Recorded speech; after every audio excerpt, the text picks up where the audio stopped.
Hello everyone, आज है 2 जुलाई और आज इस वीडियो में हम बात करने जा रहे हैं वोडाफोन आइडिया के बारे में। देखिए, वोडाफोन आइडिया की जब से रिजल्ट्स आए हैं इस कंपनी की हालत खराब हो चुकी है। मतलब अभी इसके रिजल्ट्स आए थे और जैसे रिजल्ट्स आए कल ये शेयर टूट के बिखर गया था। तकरीबन 8 से 9% की हमने यहाँ पर गिरावट देखी। लेकिन जो बड़े ब्रोकरेज फर्म है उनकी जो कमेंट्री है उसको भी जानना जरूरी है, और क्या क्या दिक्कतें हैं इस कंपनी के सामने वो भी जानना जरूरी है। कहाँ तक जा सकता है ये शेयर वो भी जानना जरूरी है। तो वीडियो को मैं शुरू करूँ उससे पहले, अगर आपने अभी तक चैनल को सब्सक्राइब नहीं किया है तो प्लीज अभी इसे सब्सक्राइब कर लीजिए, क्योंकि आगे भी बहुत सारे वीडियोस हैं जो आपको काफी ज्यादा हेल्प करेंगे। तो चलिए शुरू करते हैं। तो वोडाफोन आइडिया 9 रुपए का शेयर, पिछले एक महीने में अगर हम देखें तो पिछले एक महीने में 6% का ग्रोथ जरूर है। लेकिन जैसे ही बुरे नतीजे रिपोर्ट हुए एक झटके में टूटा है ये शेयर। 8.5 रुपए से 10.5 के करीब पहुंचा जरूर, लेकिन अब गिरावट की शुरुआत यहाँ पर हो चुकी है। पिछले एक साल में देखें तो 10% की गिरावट है, 10 से 11% की। जहां बाकी कंपनियों के शेयर आपको एक साल में 30%, 40%, 50%, 100% तक की ग्रोथ दिखा रहे हैं, वहां वोडाफोन आइडिया टूट के बिखर रहा है। और देखिए, अगर आप मेरे चैनल को रेगुलर फॉलो करते हो तो मैंने हमेशा से कहा है कि ये शेयर रिटेल इन्वेस्टर्स के लिए बिल्कुल भी नहीं है, बिल्कुल भी नहीं है उनके लिए। क्योंकि ये एक 12 रुपए का रेजिस्टेंस यहाँ पर देखने को मिलता है जब भी वहां पे क्या है टूटा है, और 8 रुपए का सपोर्ट देखने को मिल रहा है, और उसी के आसपास ये शेयर लंबे समय से घूम रहा है। पिछले 10 साल की मैं बात करूं तो जब से रिलायंस जियो की एंट्री हुई है हालत खस्ता हुई है, बिजनेस इनके बर्बाद हुए हैं, और कहीं ना कहीं जो यूजर बेस है वो दूसरे नेटवर्क में स्विच हुआ है। वोडाफोन आइडिया की जो सबसे बड़ी दिक्कत है वो ये है कि कंपनी हर साल, हर क्वार्टर बड़े बड़े नुकसान ही दिखा रही है। कल अगर हम देखें तो भैया 15 करोड़ का वॉल्यूम ट्रेड बीएससी में था, और एनएससी में तो 65 करोड़ का वॉल्यूम ट्रेड था। तो काफी बड़ी क्वांटिटी में शेयर यहाँ पर ट्रेड हो रहे हैं, लोग निकलना चाह रहे हैं, क्योंकि देखा जाए तो नतीजे अच्छे नहीं थे, और जो टारगेट्स भी सामने आ रहे हैं ब्रोकरेज फर्म के वो 3 रुपए, 4 रुपए, 5 रुपए तक के टारगेट देखने को मिल रहे हैं। 27,000 करोड़ के आसपास का मार्केट कैप है, लार्ज कैप शेयर है ये। और यहाँ पर अगर हम देखने की कोशिश करें वोडाफोन आइडिया की, तो देखिए वोडाफोन आइडिया में दिक्कत जरूर है कैश की, लेकिन अगर देखा जाए तो इस दिक्कत के बावजूद पिछले एक सालों में एक बड़ी टक्कर देने का काम इसने किया है बाकी टेलीकॉम कंपनियों को, चाहे वो जियो हो या फिर एयरटेल हो। यहाँ पर आप देखिए कि इन्वेस्टर्स जो थे, जो शेयर होल्डर्स थे, उनको लगता है कि भैया होप थी उनके लिए कि शायद शायद ये वापस जिंदा हो जाए, शायद ये वापस जिंदा हो जाए। लेकिन कंपनी को जो नुकसान हुआ है ना, वो कोई छोटा मोटा नुकसान नहीं, कंपनी के ऊपर जो कर्जा है वो कोई छोटा मोटा कर्जा नहीं है।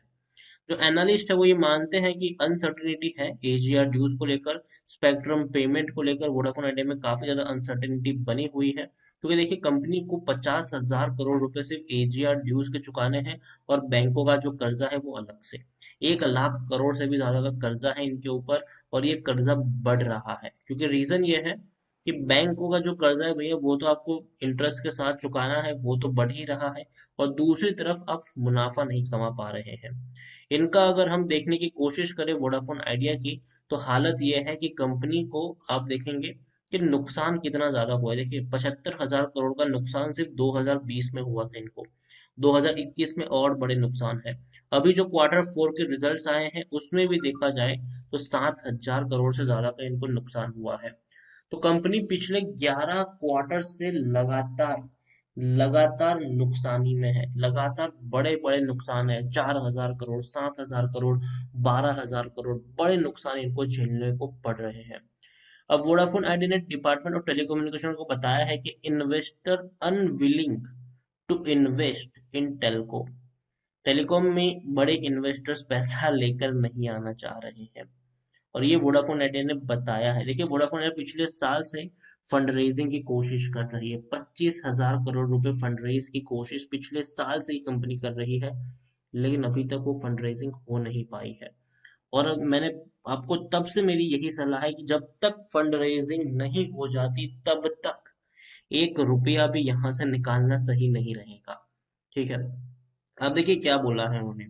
The mobile phone company said that due to AGR upfront payment of 7,854 crore and the upcoming payment of first installment of AGR scheduled for March 2022, it won't be able to pay its spectrum due to need to be। तो देखिए यहाँ पर वही है कि पहला तो पैसा दे दिया, और दूसरी तरफ अगर हम देखें तो यहाँ पर यही कहना है कि भैया हमको हर साल 5,000 करोड़ रुपए का इंस्टॉलमेंट चुकाना है एजीआर ड्यूज का। हम वो निकाल रहे हैं, हमको और भी कई ज्यादा कर्जे हमको वो चुकाने, कंपनी दिक्कत में गुजर रही है। और दूसरी बात कि ये पैसा नहीं कमा पा रही है। यहाँ पर अगर हम देखें तो जो बड़े बड़े एनालिस्ट हैं उनका भी मानना है कि भैया कंपनी को अर्जेंट पैसों की जरूरत है, अगर वो नहीं मिलेंगे तो दिक्कत में कंपनी आ सकती है। कंपनी के जो ऊपर कर्जा है वो इतना ज्यादा है कि ये हर साल हर महीने बढ़ता ही जा रहा है। सीएलएसए ने कहा है कि VI with $24 billion in debt, which 88% for the spectrum and AGR is headed for the financial crisis of financial 2023, which annual payments towards spectrum AGR due। तो यहाँ पर देखा जाए तो काफी ज्यादा कर्जा है इनके ऊपर, और 25,000 करोड़ की फंड रेजिंग पिछले साल से ये लोग प्लान कर रहे हैं, लेकिन हो नहीं पा रही है।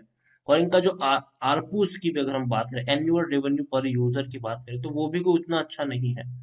आरपूस जो है वो 110 के आसपास इनका देखने को मिल रहा है। तो ये भी कोई अच्छी चीज इनके लिए नहीं है। गोल्डमैन सैच ने भी देखा जाए तो भैया 30% का कट इनके ऊपर लगाया, बोला कि भैया मुश्किल है कंपनी का। बड़े ब्रोकरेज हाउस की मैं बात करूं तो सबसे पहला है गोल्डमैन सैच। गोल्डमैन सैच ने वोडाफोन आइडिया में बेचने की सलाह दी है, और टारगेट जो रखा है वो ₹3 का रखा है। ₹3 का टारगेट गोल्डमैन सैच की तरफ से रखा गया है, क्योंकि भैया बहुत बड़ा कर्जा है और इस कर्जे को चुकाना इनके लिए नेक्स्ट टू इम्पॉसिबल है, ये इनका मानना है। दूसरा सीएलएसए की बात करें तो उन्होंने अंडर परफॉर्म की रेटिंग दी है और ₹10 का टारगेट प्राइस रखा हुआ है। एक और ब्रोकरेज फर्म है वो है जेपी मॉर्गन। जेपी मॉर्गन की बात करें तो उन्होंने भी अंडर वेट की इसमें रेटिंग दी है, और ₹3 का टारगेट प्राइस रखा है। गोल्डमैन सैच का भी ₹3 का टारगेट प्राइस हमें देखने को मिल रहा है। तो दिक्कत है कंपनी को लेकर, काफी ज्यादा दिक्कतें हैं। इसके अलावा अगर हम देखें तो ₹5 तक का भी टारगेट प्राइस देखने को मिल रहा है आईसीआईसीआई सिक्योरिटीज की तरफ से। ₹5 का टारगेट प्राइस वोडाफोन आइडिया को देखने को मिल रहा है। तो बड़े ब्रोकरेज फर्म्स ने देखा जाए तो भैया टारगेट प्राइस में काफी बड़ी कटौती की है यहाँ पर, और वोडाफोन आइडिया दिक्कत में है, ये बात जग जाहिर है, इसमें कोई बड़ी बात नहीं है। टेक्निकल रेटिंग अभी अच्छी नहीं है, गिरावट के संकेत है, शेयर नीचे तक टूट सकता है, नतीजे अच्छे नहीं आए हैं, फंड रेजिंग हो नहीं पा रही है। तो ये बहुत ज्यादा दिक्कत में कंपनी है। लेकिन हाँ, कंपनी न्यूज पर ट्रेड कर रही है। अगेन मैं कह दूं, बड़े बड़े ब्रोकरेज फर्म की कमेंट्री आई जरूर है, लेकिन कंपनी न्यूज के ऊपर ट्रेड कर रही है। अगर कल को न्यूज आ गई कि भैया फंड रेजिंग हो रही है, ये इन्वेस्टर आ रहा है, तो ये जो ₹3 का टारगेट है ना, वहां तो भूल जाओ कि ये जाएगा, इवन ₹5 तक भी नहीं जाएगा, दोबारा से एक बड़ी रफ्तार दिखा देगा और वापस से शेयर चला जाएगा ₹12-13 के ऊपर। तो ये चीज भी यहाँ पर देखने को मिलेगी। तो यहाँ पर रिस्क है, बहुत बड़ा रिस्क है। आईसीआईसीआई डायरेक्ट का भी ₹6 तक का टारगेट प्राइस हमें देखने को यहाँ पर मिल रहा है। कंपनी के रेवेन्यू अच्छे नहीं है, कंपनी के प्रॉफिट्स तो बिल्कुल भी अच्छे नहीं है, बड़े बड़े लॉसेस हमें यहाँ पर देखने को मिले हैं। 72% की होल्डिंग यहाँ पर प्रमोटर के पास है, प्रमोटर का एक भी शेयर गिरवी नहीं है। लेकिन वोडाफोन आइडिया जब तक भैया फंड रेजिंग नहीं हो जाती, तब तक मैं कहूंगा कि अवॉइड करिए इस शेयर को, काफी ज्यादा दिक्कत में है ये शेयर। लेकिन एक चीज यहाँ पर ये भी मेंशन करना चाहूंगा कि वोडाफोन आइडिया की मैं बात करूं तो डेफिनेटली इस कंपनी के पास जो सपोर्ट है, क्योंकि 3 बार ये ₹8 तक पहुंचने के बाद तेजी दिखाकर ₹12 तक पहुंचा, वापस टूट के 8 पे आया, वापस 12 से ऊपर निकला, वापस टूट के 8 पे आया, वापस उससे ऊपर निकला। ₹8 का सपोर्ट मुझे लगता है कि वो एक स्ट्रॉन्ग सपोर्ट के तौर पर काम करेगा। लेकिन अगर ₹8 का सपोर्ट टूट जाता है तो शायद आपको ₹5 के आसपास ही फिसलता हुआ नजर आ सकता है। लेकिन ₹8 का जो सपोर्ट है, जब तक वो इंटैक्ट है, तब तक शायद आपको ₹8 से लेकर ₹11 के बीच में ट्रेड करता हुआ नजर आ सकता है। लेकिन मेरी खरीदारी की सलाह नहीं है, अगेन मैं कह दूं खरीदारी की सलाह नहीं है। सपोर्ट अच्छा है ₹8 का, इसमें कोई शक नहीं है, लेकिन ₹12 का एक बड़ा रेजिस्टेंस भी है, वो भी हमें यहाँ पर ध्यान में रखना है। इसलिए मैं हमेशा कहता हूँ कि भैया 12-13 पे पहुंच गया शेयर, बेच के प्रॉफिट बुक कर लो।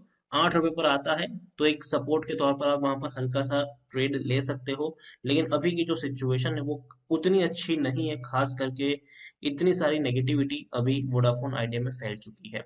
तो अभी 8 रुपए के ऊपर भी मैं बाइंग की सलाह यहाँ पर नहीं दूंगा, और अभी भी कहूंगा कि अगर 8 रुपए का सपोर्ट अगर ये मैनेज नहीं कर पाता है तो नीचे 5-6 रुपए तक के टारगेट देखने को मिल सकते हैं। हालांकि 3 रुपए तक तो नहीं जाएगा, जो गोल्डमैन सैच की जो भले ही कमेंट्री हो 3 रुपए तक जाएगा, लेकिन एटलीस्ट 1-2 साल तक तो 3 रुपए तक नहीं जाएगा। लेकिन उसके बाद भी कंपनी कुछ नहीं कर पाती है तो भैया 3 रुपए क्या, जीरो भी हो सकता है ये। ठीक है, तो अगेन कह दूं, वो वोडाफोन आइडिया एंट्री लेने की सलाह नहीं है। बाउंड्री पिच पे बैठो और आराम से तमाशा देखो। एंट्री में घुसने की यहाँ पर बिल्कुल भी जरूरत नहीं है। ग्राउंड में जाके खेलने की जरूरत नहीं है, बैठे रहो आराम से, पैसा सेफ रखो अपना। और रिटेल इन्वेस्टर तो भैया अभी दूर ही रहेंगे तो ज्यादा फायदे में रहेंगे। फंड रेजिंग की जब तक कोई खबर सामने नहीं आती कि किस तरीके से फंड रेजिंग करेंगे, क्या करेंगे, तब तक मैं यही कहूंगा कि अवॉइड करिए इसे। तब तक जल्दबाजी करने की जरूरत यहाँ पर नहीं है। वीडियो को यहीं पे एंड करूंगा। पसंद आया हो तो लाइक करें, शेयर करें। चैनल पर अगर आप पहली बार है तो प्लीज सब्सक्राइब करें। और वोडाफोन आइडिया के बारे में क्या सोचते हैं वो भी आप मुझे कमेंट में लिखकर बता सकते हैं। Thank you.